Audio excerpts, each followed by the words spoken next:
있으면 행복해집니다. 코코벨 스마일 텔레콤. 친절한 서비스, 착한 가격, 다양한 플랜.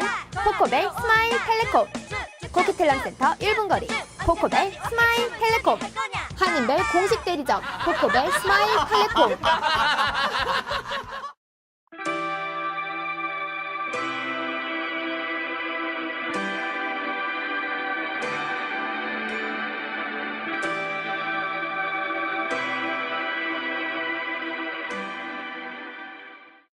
미국의 연방정부 폐쇄와 디폴트의 위험이 사라진 가운데 국제 외환 시장의 미국 달러 가치가 서방 선진 20개국의 화폐 가치에 비해 전반적으로 하락한 것으로 나타났습니다.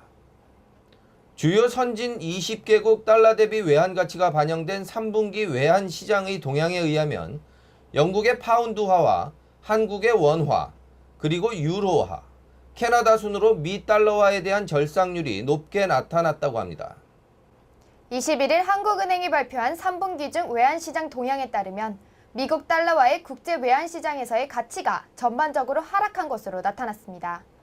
특히 한국의 원화는 영국의 파운드화의 6.4%에 이어 두 번째로 높은 6.3%의 가치가 절상된 것으로 알려졌습니다.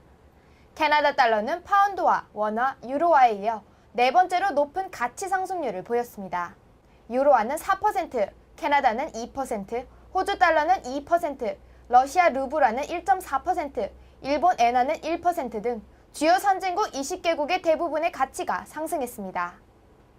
신흥국의 통화는 미국의 양적 완화 축소 가능성에 따른 투자자금 이탈 우려로 약세를 보였습니다.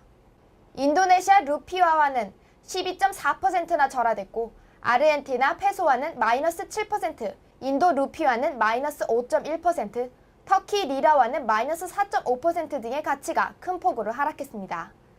캐나다 달러 가치의 절상은 별다른 이유가 없음에도 불구하고 미국 경기 하락에 따른 우려감과 연방정부 폐쇄에 따른 후폭풍으로 이해되고 있습니다. 한편 원화 가치의 높은 상승에 대해서 임정희 한은 외환시장팀 조사역은 원화 가치가 상반기에는 하락했었고 작년 말 1070.6원보다는 미 달러화에 대해 0.4% 절하된 수준이라고 말했습니다. 대장균에 오염된 것으로 추정되는 치즈 제품을 회수하고 판매 중지한 지 한 달 만에 해당 치즈 생산과 판매가 다시 시작됐습니다. 지난 18일 고다 치즈 농장 측은 페이스북 페이지를 통해 우리는 다시 치즈를 판매할 수 있게 되었다는 소식을 전했습니다. 캐나다 공공의료보건부는 이콜리 대장균 박테리아 때문에 발생한 26건의 질병 케이스의 원인으로 고트사의 고다 농장 제품을 주목하고 해당 제품을 회수하고 판매 중지한 바 있습니다. 대장균 질환으로 BC주에서 12명, 알바트주에서 10명, 그리고 사스카체완과 매니토바, 퀘벡에서 각각 1명의 환자가 발생했습니다. 이콜리 박테리아의 감염으로 사망한 이들도 있었습니다. 질병에 대한 조사가 시작된 이후 지난 8월 28일부터 질병통제예방센터는 살머남 시설에서 생산 또는 가공되는 모든 치즈 제품에 대한 판매 또는 공급을 금지했습니다. 그 후 한 달여 동안 정기적으로 실시한 검사 결과 해당 제품에 대한 문제가 발견되지 않았다고 합니다. 캐나다 식품검사기관의 조사 과정에서 해당 농장은 저온 살균 치즈 재고분은 폐기하지 않았지만 치즈를 만들기 위한 우유 치즈는 전량 내다버려야 했습니다. 당국은 아직까지 대장균 오염이 어디서부터 발생된 것인지에 대한 원인 규명을 밝히지 못했습니다. 2명의 시의원을 뽑는 코키들람시 보궐선거가 이번 주 토요일입니다.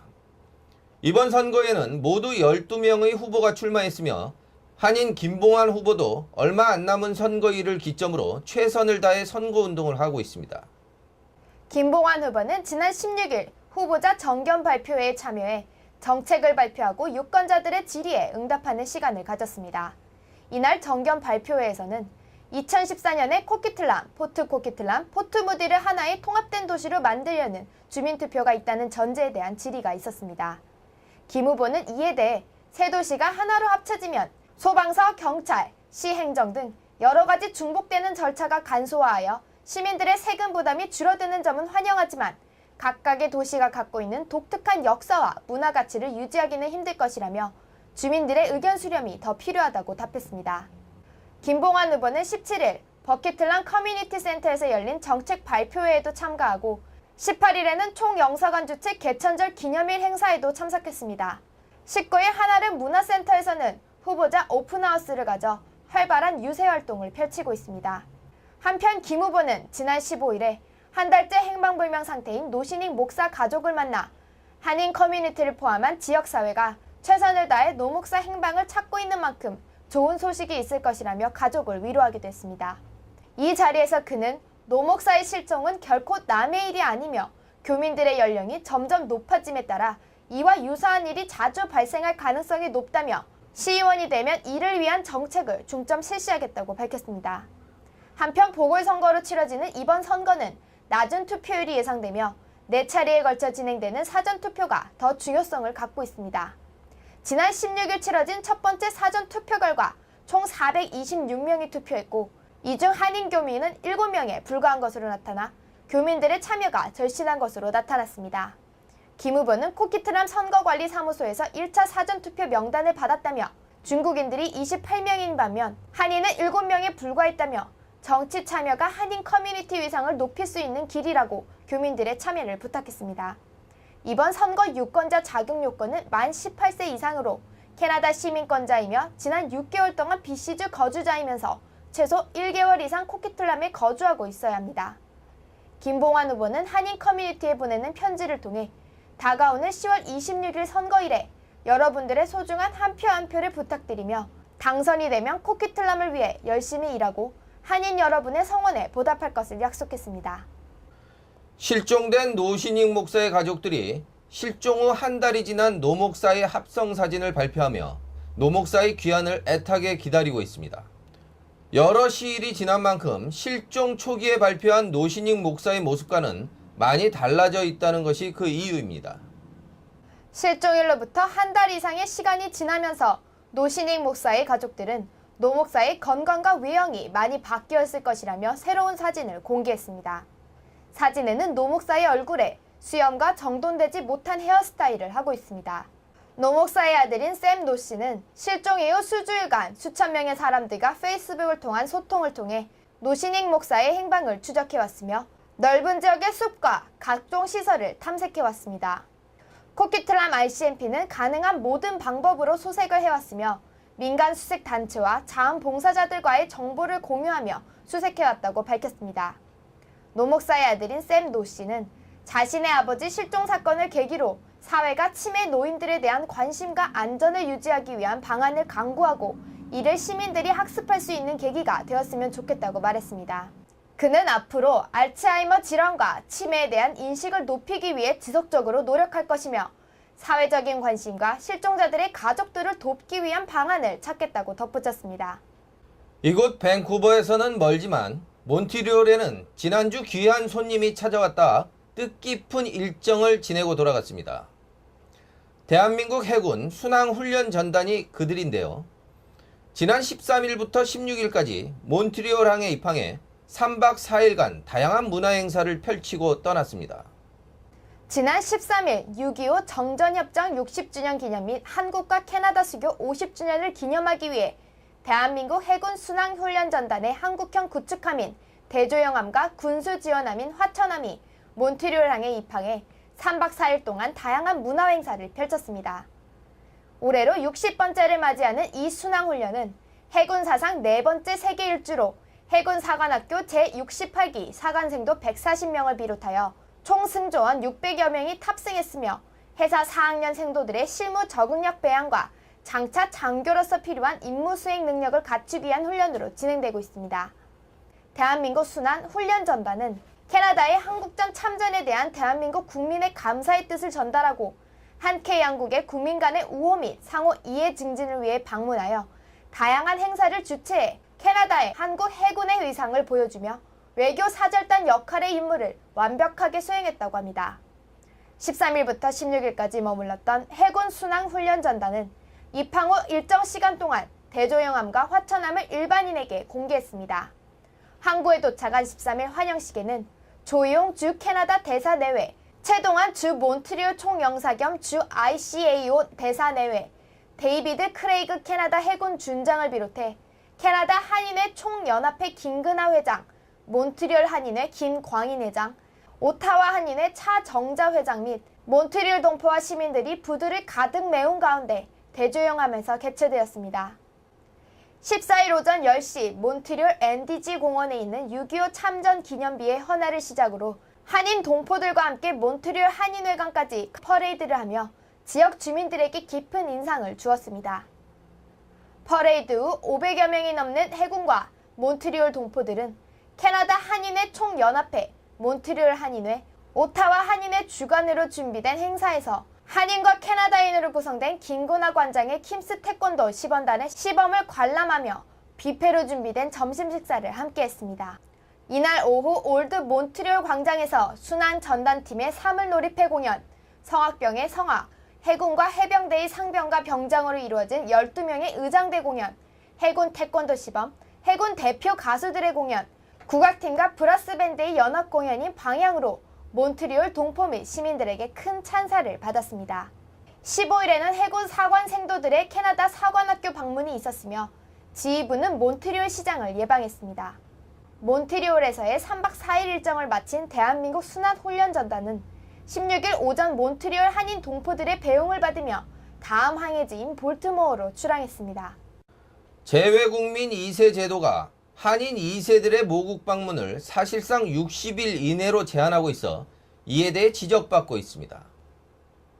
국적을 이탈하지 않은 재외 한인 2세들이 한국 방문 시 60일을 초과할 경우 재외국민으로 인정받지 못하고 징집을 당하게 되는 이 제도에 대해 민주당 김성곤 의원이 문제를 제기하고 나섰습니다.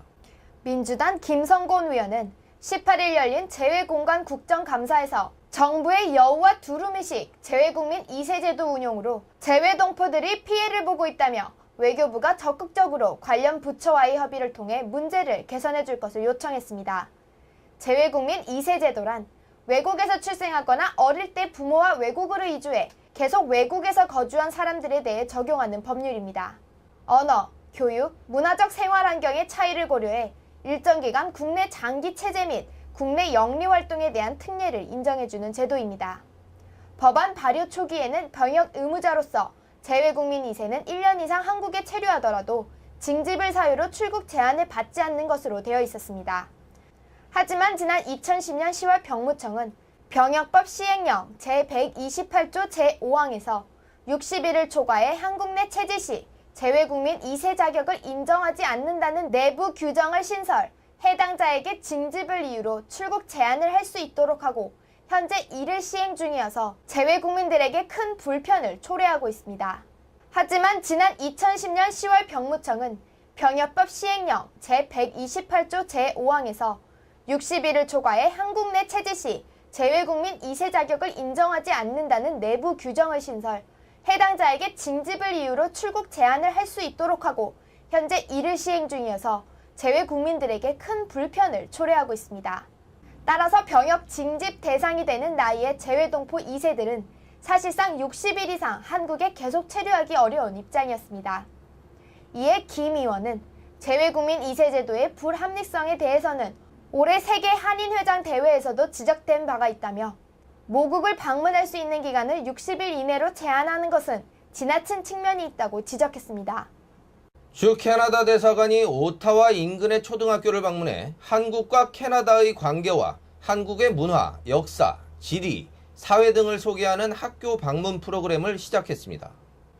캐나다 대사관은 한캐수교 50주년과 한국전 정전 60주년을 맞이해 차세대 양국 관계 발전의 주역인 청소년을 대상으로 한 학교 방문 프로그램을 추진하고 있습니다. 지난 18일에는 5번째로 오타와 인근 글리브 컬리지에이트 인스티튜트 11학년, 12학년 학생 및 교사 20명을 대상으로 진행했습니다. 이번 프로그램은 기존의 학교 방문 형식을 벗어나 학생들을 대사관으로 초청하는 견학 형식으로 추진했습니다. 대사관 측은 캐나다 학생들에게 한국과 캐나다 관계 소개 및 공공외교의 개념과 대사관의 역할에 대한 설명으로 한국-캐나다 관계, 미래 한국과 캐나다 관계 발전의 주역들을 양성하고자 하는 의미에서 방문이 아닌 견학 형식으로 추진했다고 밝혔습니다. 이날 대사관 측은 대사관의 역할과 외교관이라는 직업에 대해 설명하고 한국과 캐나다 수교 50주년과 한국전 정전 60주년의 의미와 함께 한국과 캐나다 관계의 역사와 현황을 소개했습니다. 학생들에게 퀴즈 온 코리아, 동영상 콘테스트, 영화 상영회 등 각종 문화 행사를 소개하고 한국과 캐나다를 이어주는 문화 외교관이 되어 활발한 공공외교를 펼쳐줄 것도 당부했습니다. 학생들은 질의응답 시간을 통해 외교관으로서의 해외 경험담과 한국인으로서의 캐나다에 대한 인상 등을 질문하며 외교관이라는 직업에 대해 친숙해지는 시간을 가졌습니다. 이들은 한국에서 영어 강사로 근무할 수 있는 토크와 에픽 프로그램에 대한 적극적인 관심을 가지는 등 자신들의 미래를 생각해보는 시간을 가졌습니다. 한국에서 3년간 영어 강사로 근무한 경험을 가진 학생들의 담당 교사인 루스 캐건 선생님은 지난 6월 오타와시와 대사관 공동주최로 선포된 코리아 위크는 물론 공관의 원래 행사인 영화 상영회에 자주 참석한다고 밝히는 등 한국과의 특별한 인연을 설명해 주었습니다. 그는 대사관 견학은 본인뿐만 아니라 학생들에게도 아주 유익하고 뜻깊은 시간이 되었다고 말했습니다. 연방정부가 시민권 취득에 관심이 있는 젊은 이민자들을 위해 시민권 취득 관련 상세 정보를 제공하는 웹사이트와 모바일 앱을 설치, 운용할 계획이라고 밝혔습니다. 연방이민부는 15일 청소년과 청년 등 젊은 이민자들에게 쉽게 접근해 시민권 취득에 관한 올바른 정보를 알아볼 수 있도록 시민권 자격 및 신청 요건, 시민권 시험 안내 및 준비를 위한 자료 등을 내용으로 한 웹사이트를 개설할 예정이며 안드로이드, 아이폰 앱을 설치할 수 있도록 할 방침이라고 밝혔습니다. 이와 관련 관계 당국은 최근 까다로워진 시민권 취득 조건과 절차에 관해 정확하지 않은 무성한 소문들이 돌고 있어 많은 젊은 이민자들이 혼란해하고 있는 점을 감안했다고 전했습니다. 한편 시민권 신청자는 2008년 24만 2천 명에서 2012년 31만 7,440여 명으로 대폭 늘었으나 최종적으로 시민권을 받은 사람은 17만 6,570명에서 11만 3,142명으로 지난 5년간 계속 감소해왔습니다. 웃으면 행복해집니다. 코코벨 스마일 텔레폰. 친절한 서비스, 착한 가격, 다양한 플랜, 코코벨 스마일 텔레콤. 코크텔럼센터 1분 거리, 코코벨 스마일 텔레콤. 한인벨 공식 대리점, 코코벨 스마일 텔레콤.